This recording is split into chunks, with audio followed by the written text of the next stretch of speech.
I'm David John Farmer, and like most of us, my work identity and my social and other identities change over time, as noted in the 4 ATP Tales from the Field.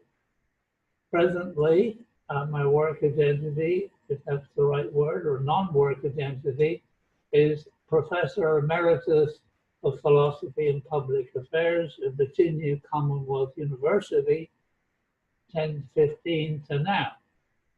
My work identities before then changed as professor at Virginia Commonwealth University in Administration of Justice and Public Affairs, Public Administration, then Political Science and Public Administration, and then Philosophy and Public Affairs. So I have 2 PhDs, one in philosophy from the University of Virginia, and the other in economics from the University of London. Also changing have been my work identities from the field. In terms of the 4 essays that I wrote, the first one was about contemplating cops, and I'm talking at that time about when I was special assistant to the police commissioner in the New York City Police Department from 1971 to 74, and from 73 to 74, I also, with another lesser title, managed 1,200 officers. My second identity for the period from 1974 to 1980 was director of the police division in the National Institute of Justice, and that's in the U.S. Department of Justice. And the third one, the one I mentioned before, and I was professor and chair of Administration of Justice and Public Affairs at Virginia Commonwealth University, and that was from 1980 to 1991. Other identities, I've had contemplating bureaucracies.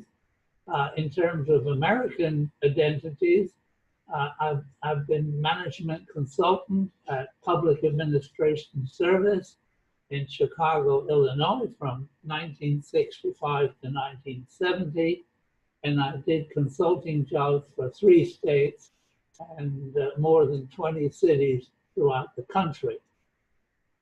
Also later, from 70 to 71, I was a management consultant for the Jacobs Company, also from Chicago, and I worked for some cities in the Model Cities program, Salt Lake, for instance, and Los Angeles. In terms of foreign identities, from 1960 to 61, I was a budget and administrative analyst for the Saskatchewan provincial government. In 61, I was an employee in the Treasury Department in the Australian national government.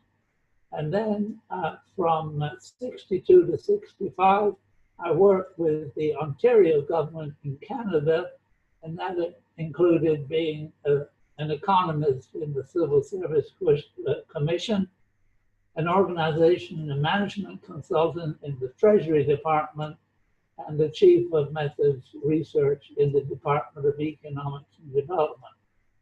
In the 4th essay on contemplating bureaucracies, I work for university, and indeed universities have bureaucracies. So why did I choose to write these articles in ATP? Well, I would give 2 reasons. An important outlet and resource in my PA thinking has been the Public Administration Theory Network and its excellent journal, ATP.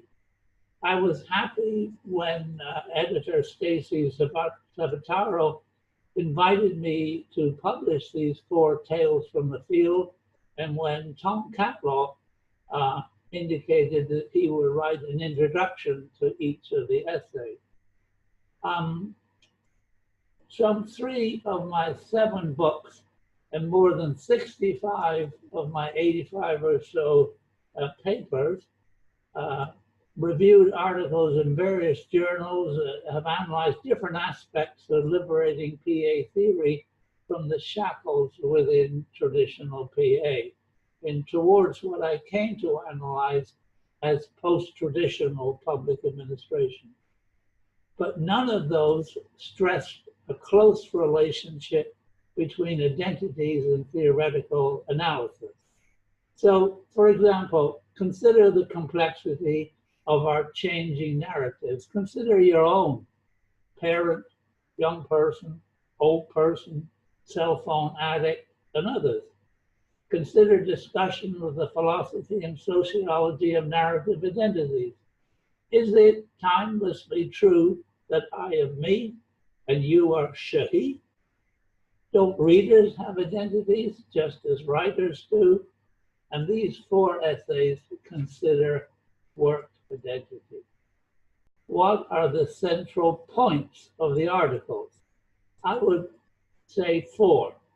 In essay number 1, we're identifying more openness, recognizing the relevance of identity. Essay 2, beyond simplicity and the unethical, recognizing identity again.